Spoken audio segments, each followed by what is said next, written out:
Well, hi there, Boppers, and welcome to Nerf News from the Owl Ranch, episode 32, with your host, Mr. Cartaya. Last week, I decided to take a week off. I had a lot to do and stuff going on, and, a lot of family stuff and this and that. So, I'm back this week. A lot of exciting new news, a lot of exciting stuff going on. I decided to use this random little image of kittens attacking the gingerbread men and the snowmen, and oh my god, the snow! It's that time of year again. Christmas is upon us. It is coming. It's great. That time of year where you can dress up in ridiculous sweaters and just, hey, go to a Nerf war. As a matter of fact, there is a Nerf war that you will be encouraged to actually wear a ridiculous sweater and go to. That's right. That's Yuletide. December 15th, that's at Old Hammer Park in Glendora. I believe it starts at 10:30, I think. Yeah, we'll definitely be there. Me, Nate, Skylar, everybody will be there. And we'll be playing with our crazy, crazy, crazy wares, as usual. Oh, yes. This is my LT that I just reshelled. I had another shell that I was using for this, but unfortunately the grip bent on it a little, and it was firing, but I didn't like the way it was, so I decided to relaminate it with fiberglass, as you can see there. And yeah, so this is what we call turret mode, and what turret mode allows is that you can fire one shot. You can fire one shot at something. Or you can fire three happy shots. Didn't hit my computer, did I? No, I didn't. We're good. Or you can fire three. So much fun, this thing being in turret mode. I usually don't use it in battle because it is very OP. Even if you're up against a bunch of people with long shots, it's still very OP. Because this thing can shotgun at like 120, 130 feet. So it's like not even fair remotely, even for me. But at any rate, let's move on, shall we, and get started with the news. The price of this blaster seems to be jumping everywhere. Last week, the 27th, it was actually $98 on Amazon, which was a really good deal. And then it's now up to $143. We've seen it as high as retail. I've seen it as low as $98. And I've seen it pretty much everywhere in between too. Prometheus is one of those blasters you got to look day in and day out for the price of. Now, I think it's an oversized nemesis. That's just what I think. Anybody can just put some sort of big old tote on top of a nemesis, a barrel, a whatever, a bucket, whatever. And you can easily put 200, if not 300 or more balls in a Nerf nemesis and avoid the need. Now, of course, they say the rate of fire is higher, everything else, but that's nothing that you can't modify with pusher motors and this and that. So, each to his own. A lot of people, they like this idea, an undercarry kind of blaster that shoots 8 balls a second. That's great, that's wonderful, but it's big. But if you can find it, again, for like $100 or something, jump right on it. That is a really good price. But it's amazing how I have seen this blaster go all over the place. There are some advantages, of course. You got the rate of fire, you got the 200 round capacity. It comes with 200 rifle balls, which rifle ammo is expensive, we all know that. And it's also got a recharger pass. So it's not that it's not worth $144. I just think it's absurdly just huge. So keep on the eye for that. Vectorworks and the long shot snooker kit is available for $40. I believe it comes with the tube, the O-ring, and it comes with the breech. And the nice thing is, you get something like, let's say, wow, that was too loud. Let's say a Z Strike long shot, okay?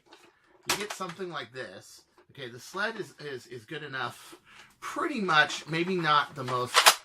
I wouldn't use it for 14K sled, but I've seen people do it. They put in Artifact 14, or they put in 10 turf, and it's held up. I wouldn't try it on a red one, a yellow one, or a blue one, but the Zombie Strike sled is a bit stronger. So you can probably with a hold up, put the sled into there, do a little bit of sweat equity, and you got something that shoots fairly well at 8K, 10K, and maybe even 14 and can shoot full lengths. So this nub fits right inside the PETG that they supply, and it's very good for a beginner kind of person that just wants to buy 1 or 2 parts, wants to get a new spring, wants to get a new catch spring, and just play, you know. And it's on sale at Black Tactical for Singapore $40. Now, Singapore $40 is really like American 32, 35. You know, it's not that much, okay? If you think about it, for all the trouble they put into it and everything else, and they supply it, and it's retail, so the retail's got to get their cut. You think about it, 40 Singapore is not a bad price. You know, it really isn't. And it does get people started. Alan Torbino, he's done a review on this and how he calls this the real Omni kit. The one that holds a seal, can shoot full length, everything. Me, myself, one of my designs is actually, that's the Cartaya 355. That's actually, it's like a long shot. But on mine, the breech is about a ½ an inch back, so it pulls back another ½ inch. It pulls back a full 4 inches. And what that does is it makes it so you can actually load it. But that's a whole nother blaster design, okay? That's a whole nother blaster that was going to be originally part of the Archer series, but isn't part of the Archer series anymore for obvious reasons. It don't work for Jet anymore, so there you go. And there you go. It's, this is a good way to do it. So until somebody comes up with something like that, with a long shot, you can buy a Caliburn, of course, but some of us, you know, aren't the hottest with Caliburns. Doesn't like the idea of 3D printing. Doesn't like the idea of the longer draw. Me, it's longer draw. Everything, even like, to me, a long shot is about as long a draw as I ever want to go. And even to me, it's kind of foreign. You know, I'm used to things that have such short draws to them. You know, like that much draw, you know, and just a big fat plunger tube, just to throw something. Just to throw a dart into orbit. I mean, 2 1/3 inch draw. If I don't need any more than 2 1/3 inch draw, why the heck would I want to go any longer? You know? And I do make a short draw Caliburn and a few things like that. So really, this is one of your real options for full length. It works out the door. It's a good beginner piece to start out with. It's not a big initial investment. And it's sold retail. And I think that that's a really good service. A lot of us don't want to go on Thingiverse and print stuff out.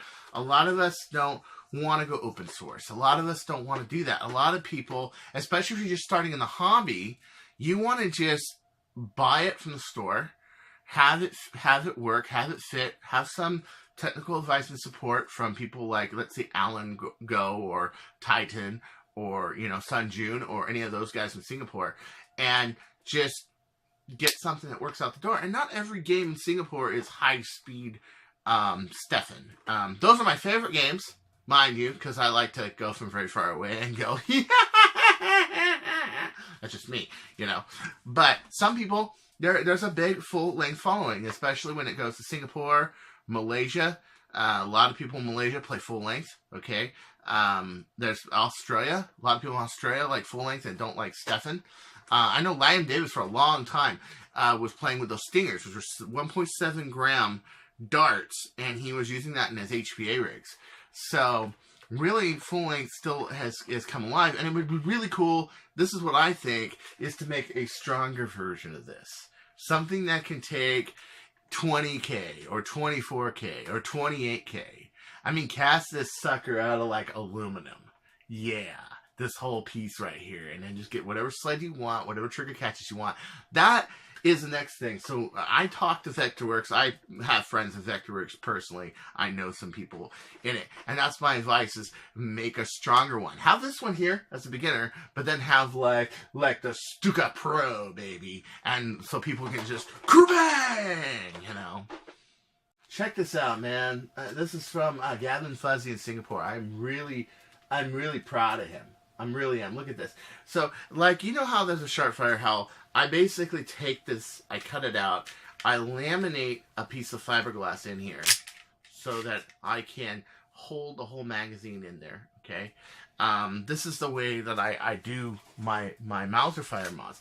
Well, Gavin Fuzzy has officially joined the Mauser Club, and he did it with a totally different approach, a totally different method, totally different way. I love that. I love it when people take, they take my influence and then they find their own methods and their own ways of doing it and make it more practical. I love it when people do stuff like that. And he did. Check it out.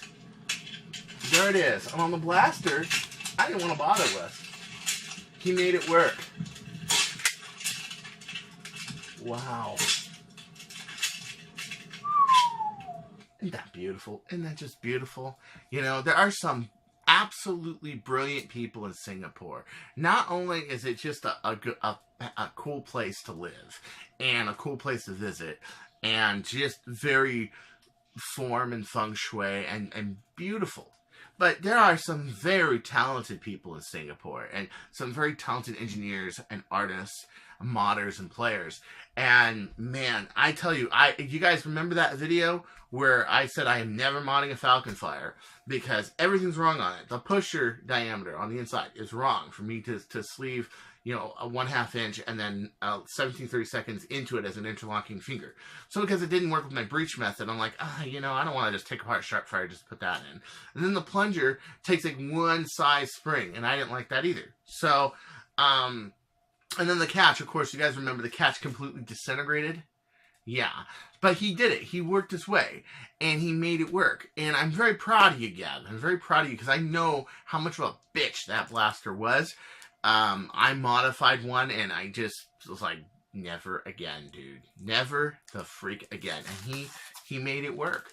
So you see, when there's a will and a means to do it, there's a way. And if you really want to make a Mauser Falcon Fire, dude, there you go. That is really, really cool. So we have the Halo Roulette Blaster Dart Pack, 200 piece for $14.19 and free shipping. Okay, 200 Halo darts. And not only are these Halo, you know, the Boomco Halo darts, they are also they're smaller on the front, so you can brass them. You do have to weight them a little bit if you want to use them for high performance use.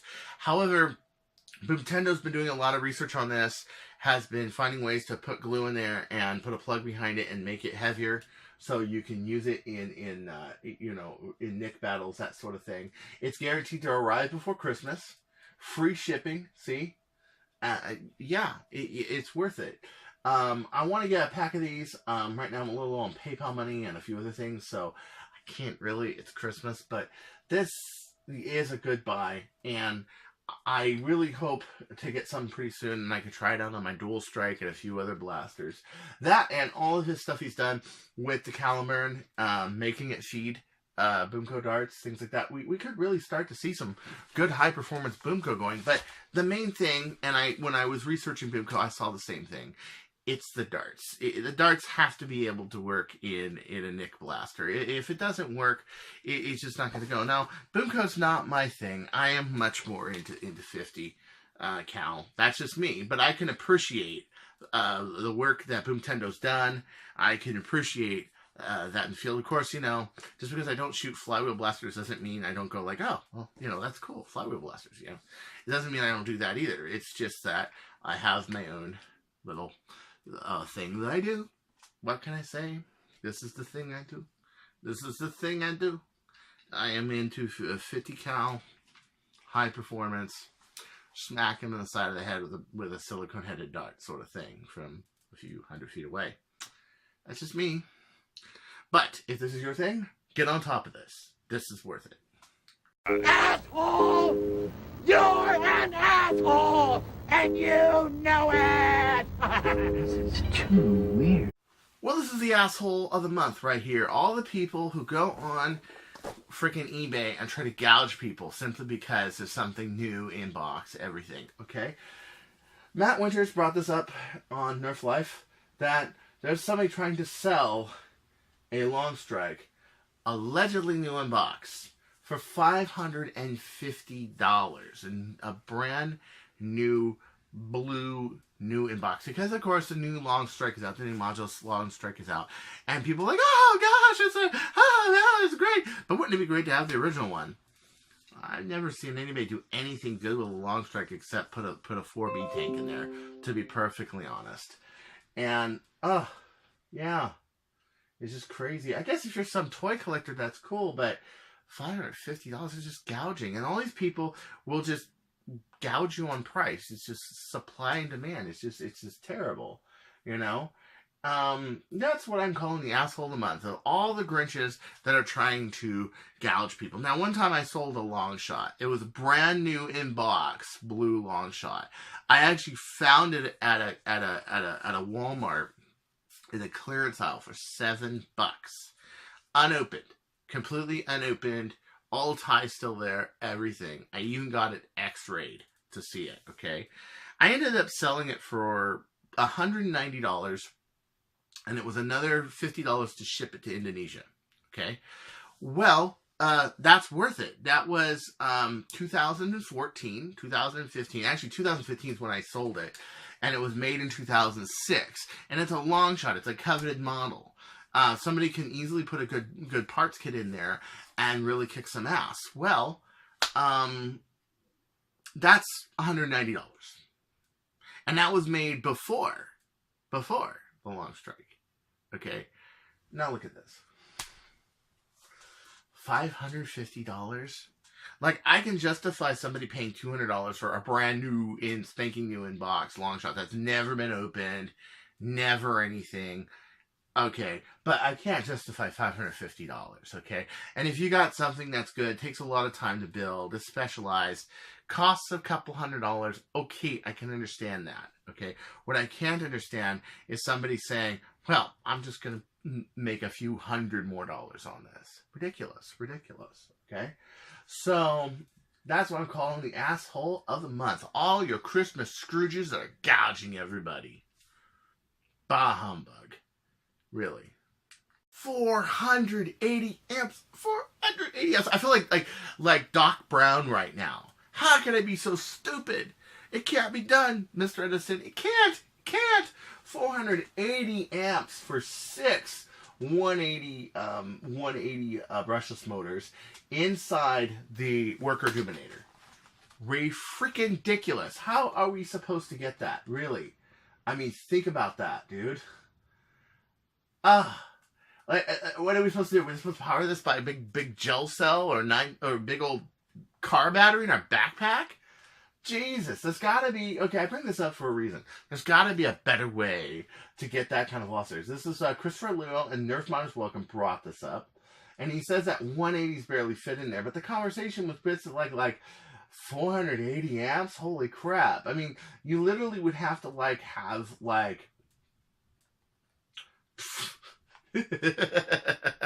you would need to have literally, I think what we need some relays, 3-pole relays that literally will all engage at the same time, but will take 3 sets of LiPo batteries and charge each set. We're down to that now. Well, we're gonna need some parallel circuitry just to run this garbage. It's just holy crap, you know. And the other thing is, I just think that 480 amps. When I can just sit here and I can play and fire these things by just priming them. I mean, what the freak, you know? I mean, I put them out. I'm a Springer. Okay, I'm a Springer guy. Don't get me wrong. I do have a little different perspective of, great, so that makes you don't have to prime it, but you need 480 amps at 11.1 volts to do this? Holy frickin' shnikes. And then on top of that, what is it doing? 220 feet per second? I'm sure his brushless setup will probably pull up maybe 240, 250, maybe. Which is cool. That's great for a semi-auto or full auto, but 480 amperes. That is so much power. I mean, how quick would a LiPo, if you could get one at that kind of discharge rate, what kind of discharge rate would you need? I mean, seriously.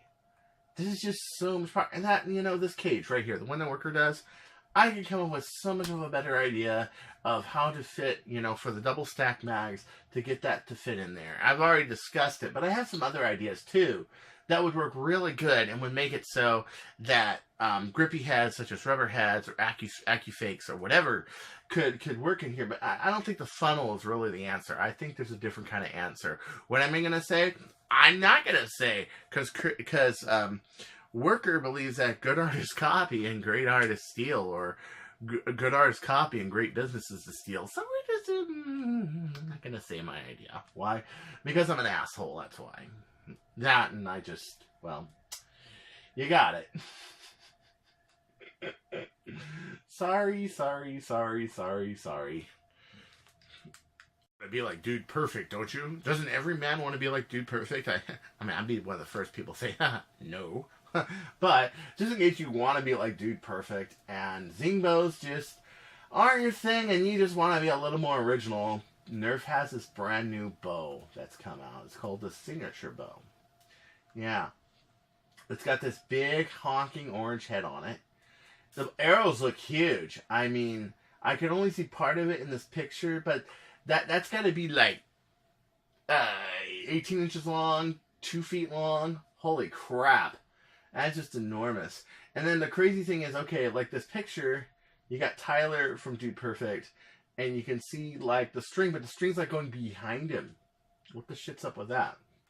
Why isn't it going in front of him? I don't know why the artwork is so screwed up there. But anyway, yeah, the Dude Perfect bow. There you go. It's for sale. I guess it's for sale in Singapore. But would I want one over a Zingbo? Probably not. I'll ask my friend Nate Little if he'd like one of these over a Zingbo or not. Get his opinion on it. But, yeah. And then it only comes with 2 arrows. That's it? 2? Just 2 arrows. You get 2 arrows. Can't run a war on 2 arrows. Give me a break. Plus, can you even hit people with these safely?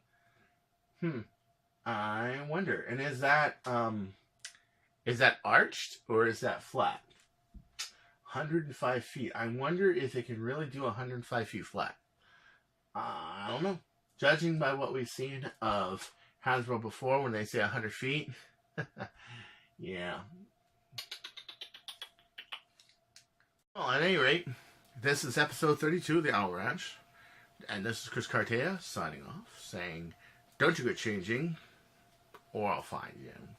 And you see these kittens, I will teach them all to hunt people. See how they're trying to hunt around? Oh, look at the happy little snow and the happy little princess snowman. Let them go down. They'll be hunting you down if you go changing. That's right. Evil kitties. I mean, the last time I tried this trick, Disneyland just ended up with a bunch of feral cats. But I'm getting better as an evil madman. I will get there. Peace out.